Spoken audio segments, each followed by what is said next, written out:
पसंद न होने पर भी जबरदस्ती जिस लड़के से आप शादी करवा रहे हैं, मैं जान सकता हूं उसका बाप कौन है? ओके, ये जो लंबे बाल वाला पीछे पड़ा धूल चाट रहा है, उसका बाप कौन है? तुम हो? हमारे बचवा को एक थप्पड़ कम मार लिया तो बहुत ज्यादा रौब दिखा रहे हो। देखिए वीरप्पा जी, एक पुलिस ऑफिसर को उसकी पहनी हुई खाकी ड्रेस की वजह से ही रौब आता है। जब एक नेता को चुनाव में खड़ा करके जिताकर जब नायक बनाते हैं, तब उसके पीछे खड़ी जनता को देखकर ही उससे रौब आता है। लड़कियों को उनके पीछे खड़े लड़कों को देखकर रौब आता है। लेकिन मेरे पीछे जो लोग खड़े हैं वो कैसे चलते हैं, ये देखने के बाद ही डिपेंड होता है कि मेरे अंदर रौब आएगा या नहीं। अब आप बताइए, आपको किसके बल पर इतना रौब है? बैजुआ ये है हमार मदमस्त हाथी।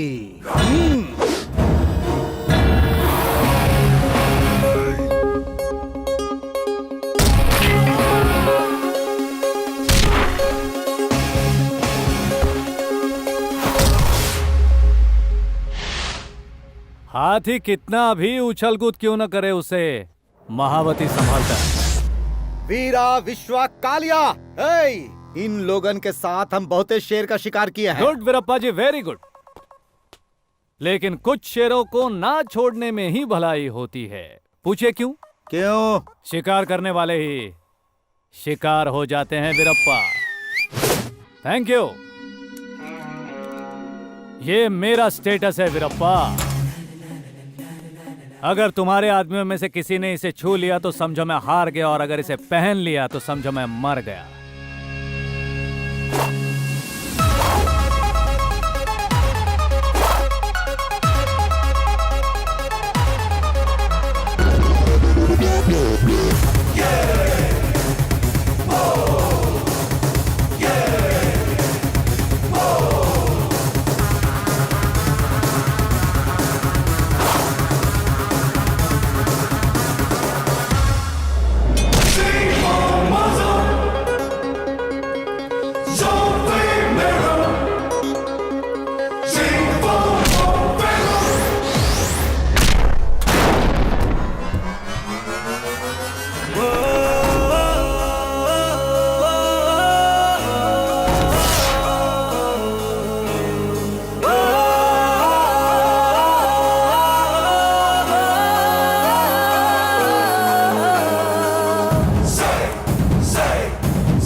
उस लड़के के साथ हमारी बिटिया की शादी होने वाली है।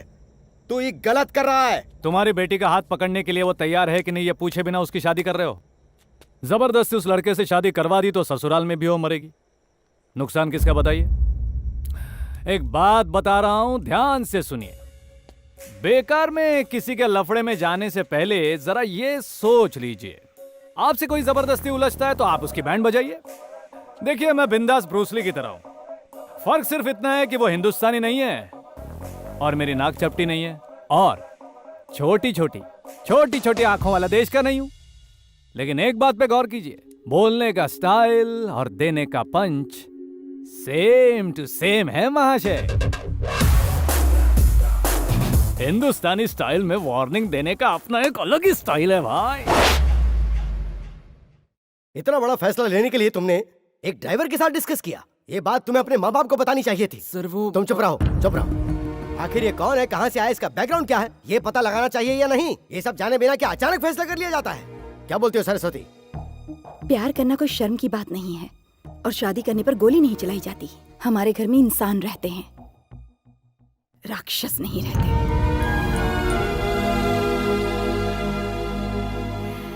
तुम हमारे प्यार की निशानी हो और तुम्हारे प्यार की हम इज्जत करते हैं। तुम अपनी बिटिया के प्रेम को इतना इज्जत करते हो, लेकिन हमारी बिटिया की शादी इसी की वजह से रुक गई। सपना में भी कोई अगर हमारी बेइज्जती करता है तो सुबह उठते ही भगवान को हाथ जोड़ने से पहले हमारे चौखट पर आकर हमसे माफी मांग लेता है। हमारे लोगों के सामने हमारी शान, हमारी इज्जत इसने मिट्टी में मिला दी। हमारी जिंदगी को एगो अखाड़े में पस्त पहलवान की तरह इसने कर दिया।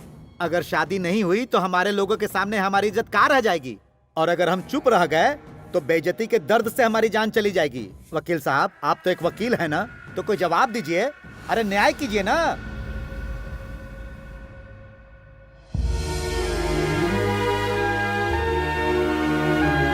आपको जिसने छाछ ला कर दी है वो मेरी छोटी बहन है। बहुत अच्छी जगह रिश्ता देखा था, बहुत ही बड़ा घर था।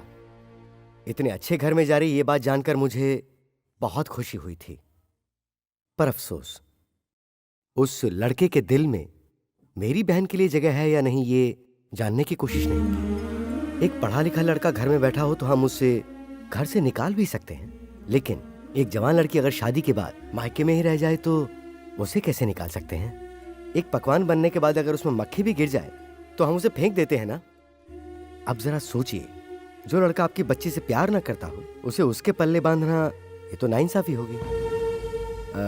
देखिए वीरप्पा जी, आपकी लड़की की शादी के लिए जितना खर्च हुआ है मैं उसे अपनी बेटी की शादी समझकर आपको देने को तैयार हूं। इस वीरप्पा की शान को तुम खरीदने की कोशिश कर रहे हो? हाँ, कितना दोगे बताओ? हटो हटो पीछे हटो, चलो। ये पेड़ पौधे काटने के लिए है, इंसान काटने के लिए नहीं है। अगर तुझे किसी को काटना है तो इसे काट। इसी ने सब कुछ किया है। हमारे घर की बेटी की आड़ में ये हमारी कब्र खोदेगा। इस घर का हर एक इंसान बहुत अच्छा है, इसीलिए आपको बिठाकर पानी के लिए पूछा। अगर उसकी जगह हम होते ना तो बोटी बोटी काट कर फेंक दिए होते। आई एम सॉरी सर, मेरी बहन की शादी रुक गई। इस गुस्से में मेरे पापा ने कुछ ज्यादा ही कह दिया। हो सके तो हमें माफ कर दीजिएगा। तू इनसे क्या बात कर रहा है? हमसे कहीं ज्यादा अच्छे इंसान है ये।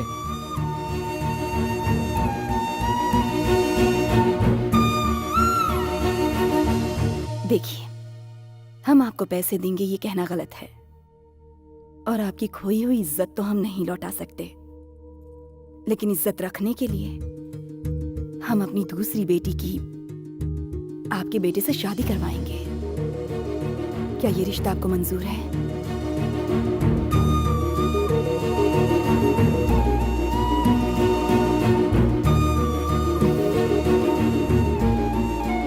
यहाँ की हालत देखकर मुझे नहीं लगता कि आप अपनी बुआ को यहाँ से ले जा सकेंगे। ऐसा लग रहा है आप उनके बच्चों की शादी में आए हैं। कुछ करो ना बॉस।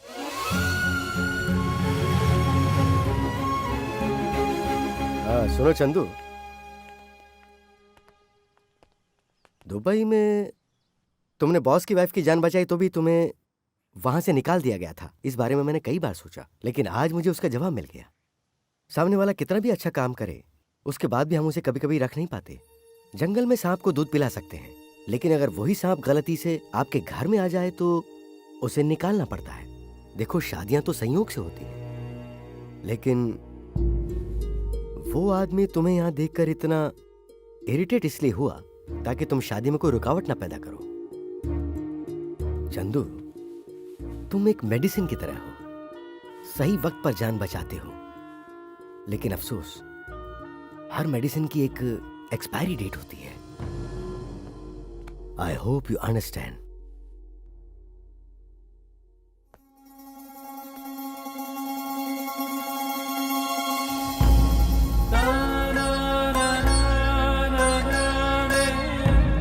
ता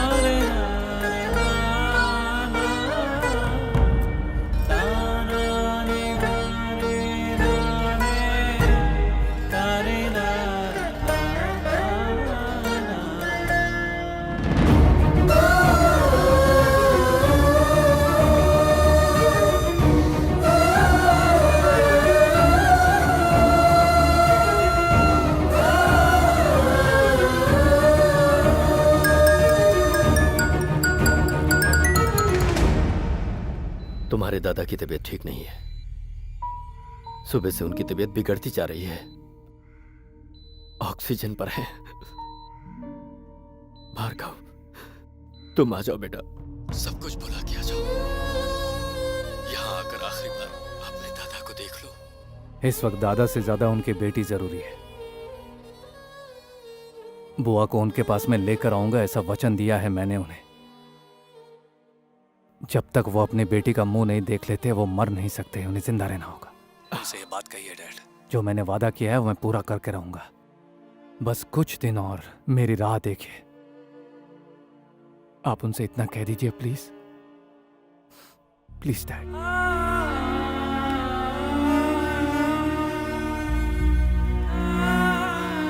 मुझे एक चांस और चाहिए, सिर्फ एक और चांस।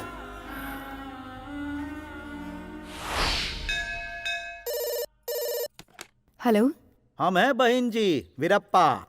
बोलिए भाई साहब। कल तुम्हारे घर पर हमारे भैया का छोटा भास्कर आएगा। अब ब्याह की सारी तैयारी का जिम्मा उसी का है। देखिए वो हमको बहुत ज्यादा प्यारा है। हाँ, उसको किसी भी बात की कोनो कमी नहीं होनी चाहिए, ऐसा ही इंतजाम करवाइएगा।